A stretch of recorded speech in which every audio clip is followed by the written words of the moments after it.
the study of the Word of God. I've entitled the message this morning, Mission Possible. I'll be sharing with you my reflections coming from the book of Thessalonians. In 1 Thessalonians 2:17 to 18, we can get some important principles how we can be an effective evangelist, digital missionary for our Lord and Savior Jesus Christ. But before anything else, may I invite everyone, including our online viewers, to bow their heads for a word of prayer.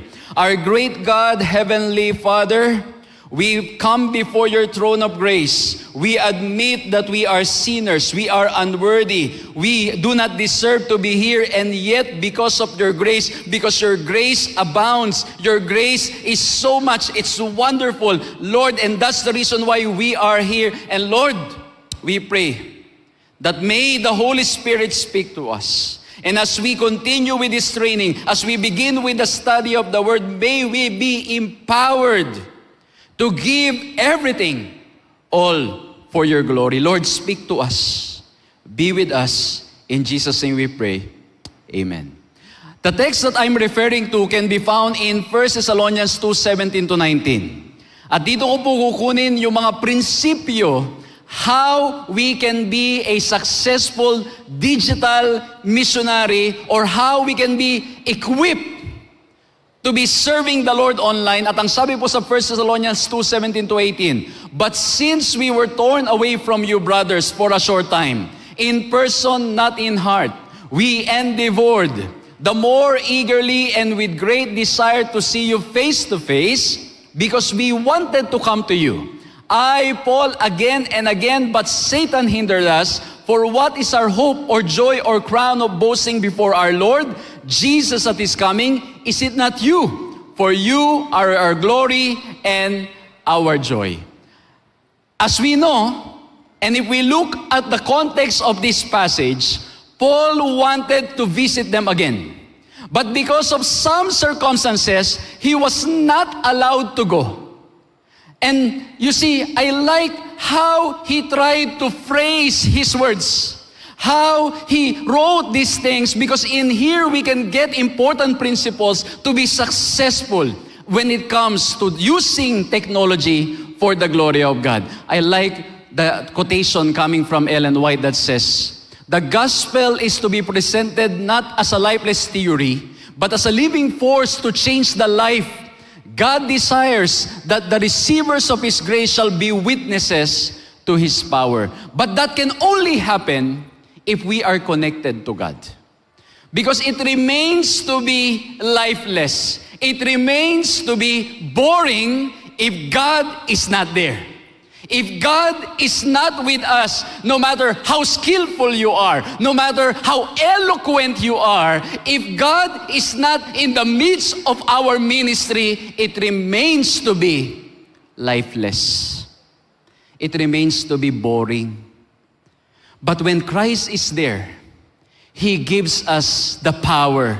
He gives us the strength. He gives us the wisdom how we can utilize all the digital platforms, all the latest technology, all that we can think, all that's trending in this world, we can use that for His glory. Amen?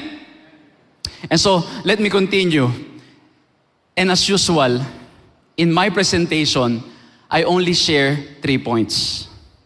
I'd like to summarize 3 important principles in order for mission to be possible. And this can only happen, mangyayari lamang po ito kung meron tayong koneksyon sa ating Panginoong Diyos. And the first letter C that I want to share with you, in order to be successful, in order for mission to be possible, by the grace of God, when we are connected to Him, the first letter C is there should be care. I don't know if you've come across the statement, people don't care how much you know until they know how much you care.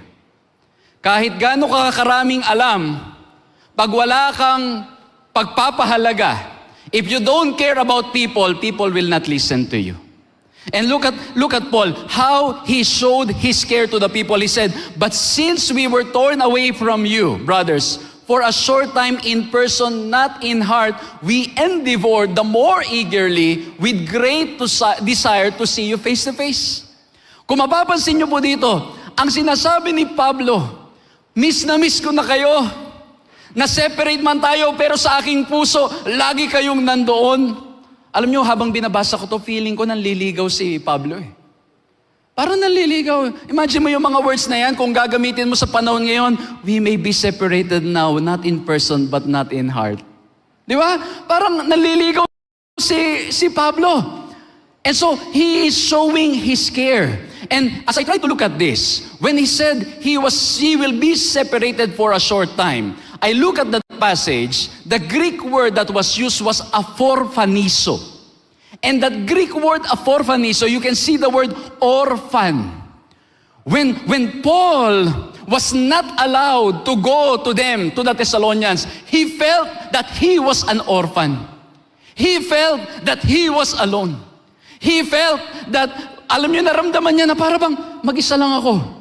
And that's why he missed them so much.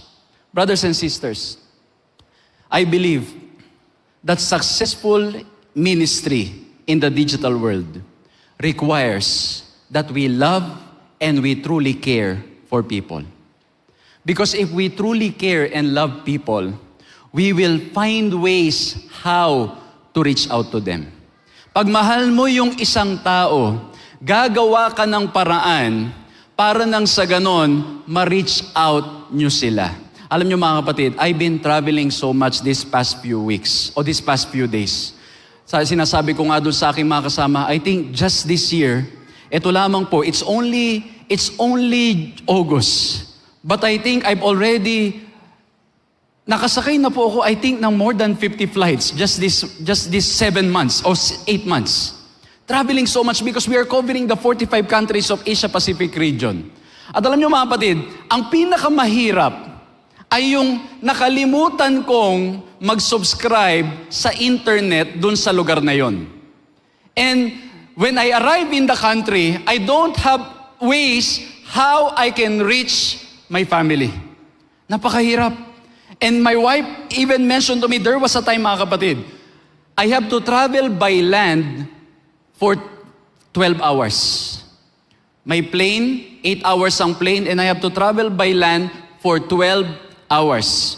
Ang nangyari po, yung 12 hours, nagkaroon ng aksidente yung bus, sumabog yung gulong ng bus, and we needed to stop somewhere. Yung 12 hours, naging 26 hours.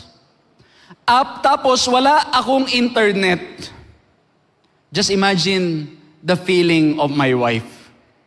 Yung misis ko, kabang-kaba, naiiyak na daw siya. Nung nakakonek ako sa internet, nakahanap ako ng paraan, iyak yung asawa ko, kala niya daw na-dead na ako. Namatay na. Pero ang point mga kapatid, when you care for people, you find a way to reach them out.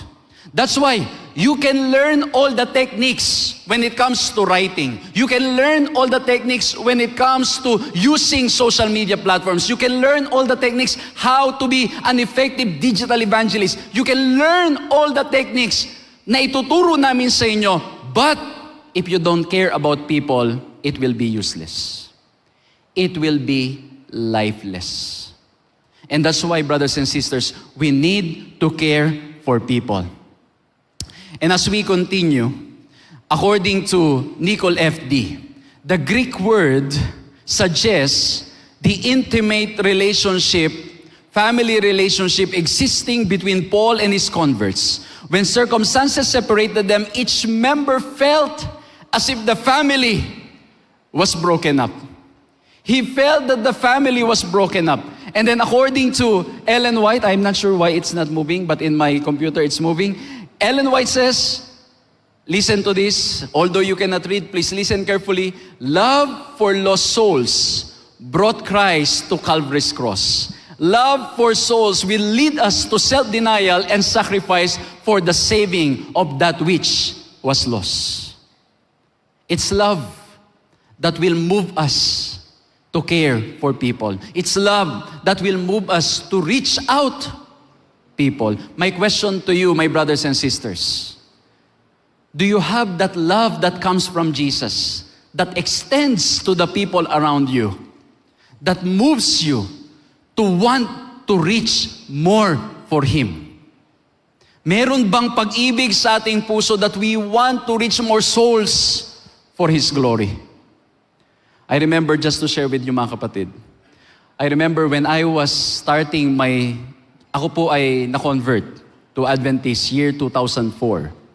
When I was converted, I felt that strong desire because I was taken out from darkness to marvelous light. I want others to experience the same way, the same feeling, the same experience. Alam niyo po, wala po akong alam sa mga Bible study o pagsesermon, pero ang pakiramdam ko, sabi ko, Lord, I care about people. You allowed me to experience your love. Allow me as well to reach people for your glory. Mga kapatid, I don't know anything. I just came to the church. It's a very long story. Maybe I'll be able to share in some of the days that we will be here. When I got converted, mga kapatid, I started volunteering. Sabi ko doon sa mga churches, pwede po ba ako mag-speaker dito? At alam nyo, meron akong isang church na napuntahan. Nag-volunteer ako mag-speaker. Hanggang ngayon, alam ko kung saang church yun. Pero hindi ko nasasabihin kasi baka nanonood. Nag-volunteer ako, pumunta ako. Sabi ko, Elder, kayo po yung elder? Yes po. Sabi niya, anong kailangan mo, iho? Dahil bata pa po ako noon. Ang sabi ko sa kanya, pwede po ba ako mag-speaker dito? Ako naman, ang kapal ng mukha. Ang sabi ko, pwede po ba ako mag-speaker ng divine service? Ang sabi kagad ng elder, sige. Mabait din yung elder. Sabi niya, sige. Okay, i-schedule kita. Sabi ko, praise the Lord. Sa sobrang excited ko, umuwi ako. Nalimutan kong kunin yung number ng elder. Di wala rin paraan para ma-reach out niya ako. Pero ang point, mga kapatid, I was volunteering. I don't know how to preach. But I was volunteering because I want people to experience the same love that I experienced from Jesus. When I was at AUP, they were teaching us to give Bible studies. Ang nangyari po, wala pa ako nakukuwang subject. Umattend ako ng isang Bible study. Napakinggan ko yung Bible study ng isang estudyante. Ang sabi ko, ganun pala mag-Bible study. Ang ginawa ko po, wala pang training ng Bible study. Kinausap ko ang mga classmates ko. Sino sa inyo gusto mag-Bible study? Wala pang training, wala pang alam. Sino sa inyo gusto mag-Bible study? Nung may nagsabing, ako, Bible studyan mo ko. Mga kapatid, sa halip na matuwa, kinabahan ako. Kasi hindi naman ako marunong mag-Bible study. Ang ginawa ko, sinulat ko yung mga verses sa Bible. At pagkatapos, mga kapatid, ito, magugulat kayo. Walang question. Ang style lang, okay, first text of the Bible study. Pakibuksan mo kapatid. Alam mo kung saan yan? Hindi ko rin alam kung saan mo buksan. Buksan natin pareho, tingnan natin yung table of contents. Alam nyo, pa nagsisimula ka pa lang sa Bible, kahit alam mo yung pagkasunod-sunod, ang hirap hanapin pag minsan. So sabi ko, nakita mo na? Hindi pa po, pastor. Sige lang, buklatin mo lang, makikita mo rin yan. First text, okay, tapos na. Nabasa mo na yung first text, naintindihan mo? Opo, second text. Third text, fourth text, natapos ang Bible study, walang question and answer. Ang point lang, first text, second text, third text, fourth text. But by the end of the Bible study, mga kapatid, after 10 Bible studies, nagpabaptize. The point is, if we love and care for people, even if we don't know the perfect methods and processes, God will use us powerfully. That's why it's important that the Holy Spirit is with us. The question is, do we love so much? Do we care that we want to reach more souls? Are you satisfied with just one soul? Alam nyo, lagi ko pong sinasabi sa mga missionaries ko, every day, pray, Lord, give me one soul online. Lord, help me reach one soul for your glory online. Pag naka-reach na ng isa, ang prayer ulit, Lord, give me one more for your glory. Number one, there should be care. Number two, mga kapatid. Number two, there should be commitment. Okay, there should be commitment. Ano nga po yung first letter C? Care. We need to care. Number two, there should be commitment. Bakit commitment? Because in the text it says, because we wanted to come to you, I, Paul, again and again, but Satan hindered us. The Greek word used for the word hindered, if you will describe it, according to scholars, is that it's like a bridge that was broken and you cannot pass anymore.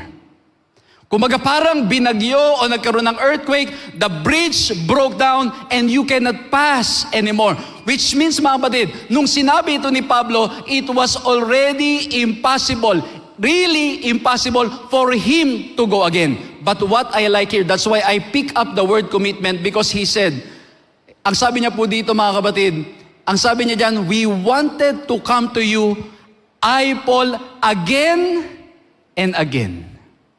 Some people will try once, and when they fail, they don't want to try anymore. But Paul, because of his love and care and commitment to winning souls and caring for people, mga kapatid ko, he tried again and again. My question to you, do you love Jesus so much that you're not afraid of failing when it comes to reaching? Kasi pagdating sa gawain ng Panginoon, mga kapatid, it's not always to succeed. It's not always to grow and to flourish. And by God's grace, until now, we are still conducting online evangelism, online Bible studies, all for the glory of God. The point is, we will not always succeed. There will be times that we will fail, but the question is, are we committed to continue to preach the Word of God no matter what? And our inspiration should always be Jesus Christ. Because Jesus Christ tried again and again and again to reach out to us, but sadly, many times we reject the calling of Jesus. But He never stops reaching out to us because of His love for you and me. Amen? Number 2, mga kapatid, there should be commitment. Are we committed? But again, commitment only comes from the Lord. And alam nyo, mga kapatid, because of that commitment, He cannot visit them face to face. Ano pong ginawa ni Pablo?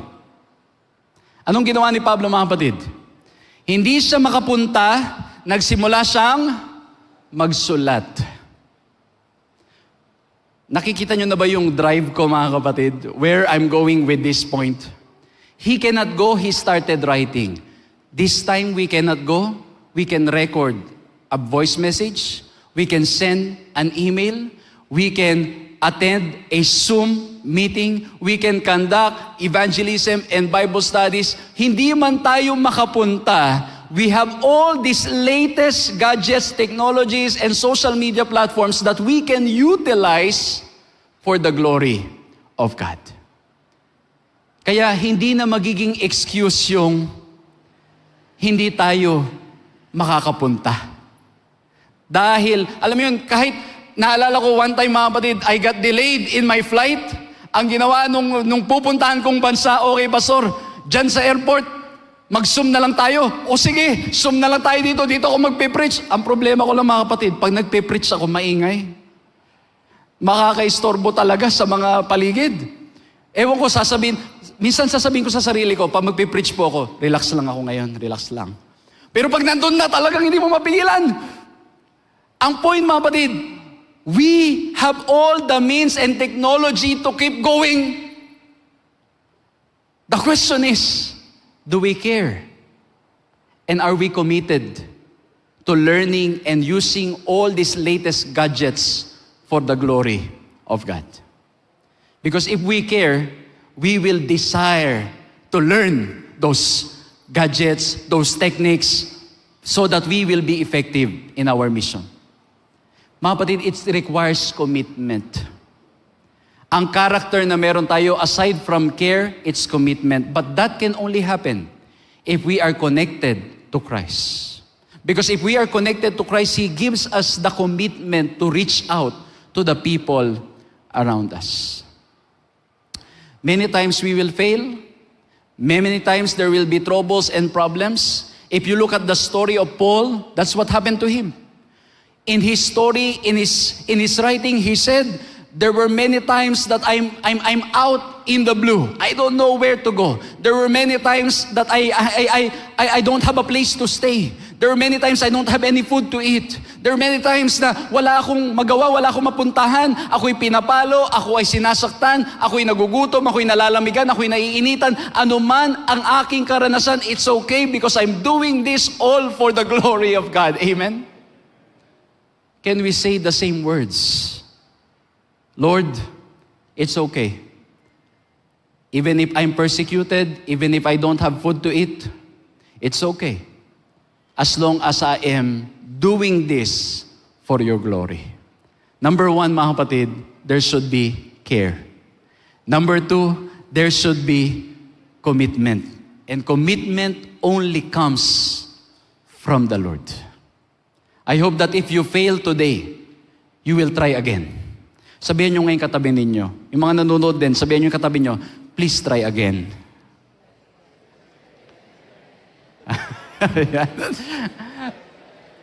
Please try again.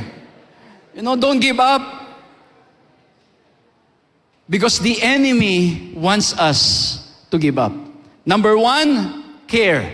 Number two, commitment. And number three, we need to look at the crown.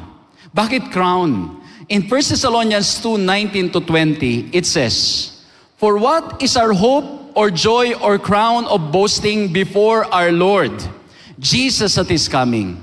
Is it not you? For you are our glory and joy." Ang sabi ni Paul, you are the crown of my ministry.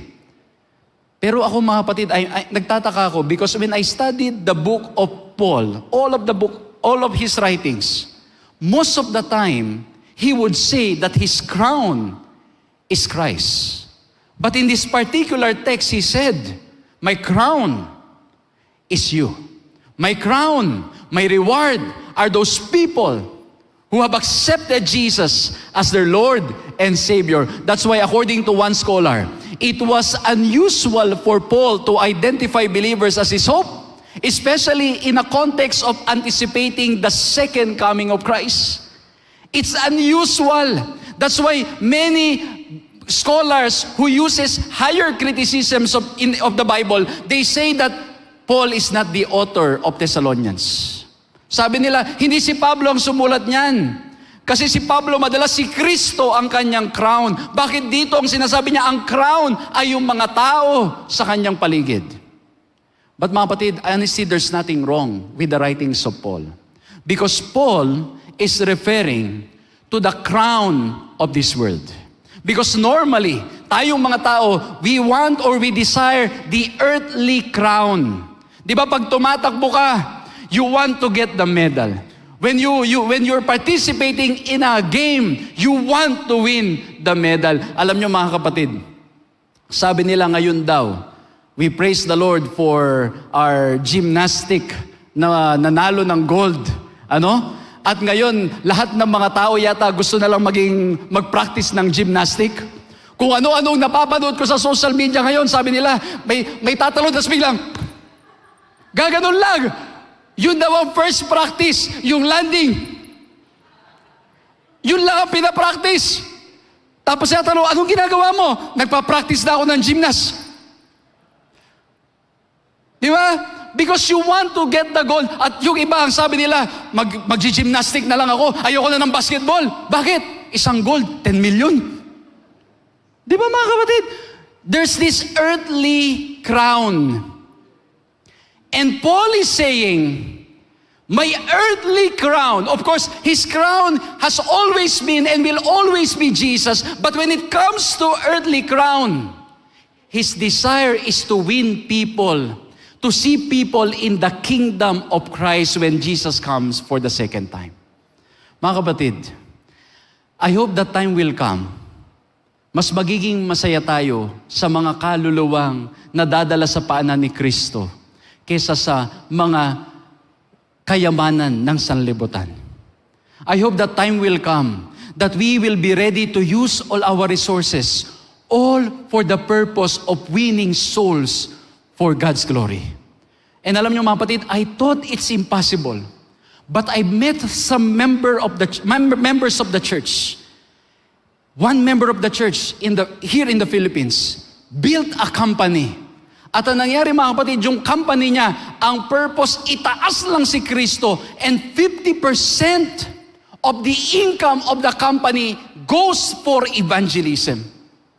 50%. Meron tayong isang kapatid, mga kapatid ko, nagpray, ang sabi niya, Pastor, yung sinasahod ko sapat lang, pero ngayon, I'm going to another place, and that will make my salary 10 times of what I am receiving. If I will get the job, I promise, Pastor, 90% of my salary will be given for the mission of the church.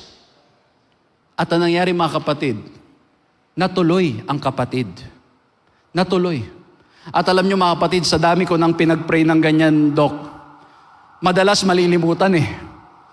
Pero itong kapatid na ito, when she received the work, ako pang nagsasabi sa kanya, sabi ko, Nay, baka kailangan mag-save na kayo kasi kayo ay tumatanda na, nag-work pag uwi nyo ng Pilipinas para kayo ay ay may ipon na, may napundar na kayo. Alam niyo yung sagot sa akin ng nanay, ang sabi sa akin, anak, ang mahalaga sa akin, yung perang aking kinita, maraming kaluluwang madadala sa paanan ni Kristo. I don't care about me going home without anything.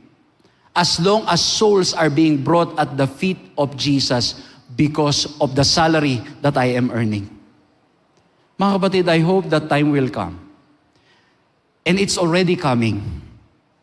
When the Holy Spirit is working in our hearts, we will desire not the earthly crown, but the heavenly crown.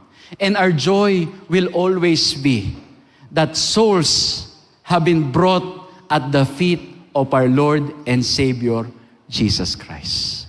I hope mga kapatid that as we use our social media, as we use our cell phones, as we use our laptops, as we use our skills, our talents, whatever we have, I hope that we will use it all to win souls, to proclaim the good news of salvation, to share the love of our Lord and Savior, Jesus Christ. And so, brothers and sisters, to all those who are joining us online, if you want to be a successful digital missionary for the Lord, it begins with Christ.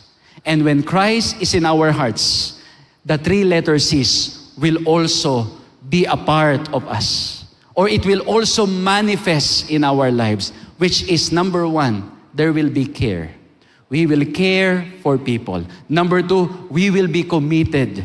Failure, we will not stop with failure. We will keep on going for the glory of God. And number 3, we will consider it our crown, our joy, our earthly crown to see people being brought at the feet of our Lord and Savior, Jesus Christ. Mga kapatid, if you want to have this letter C, now is the time to come to our Lord and Savior, Jesus Christ. And if that is your desire, let's bow our heads and let's pray.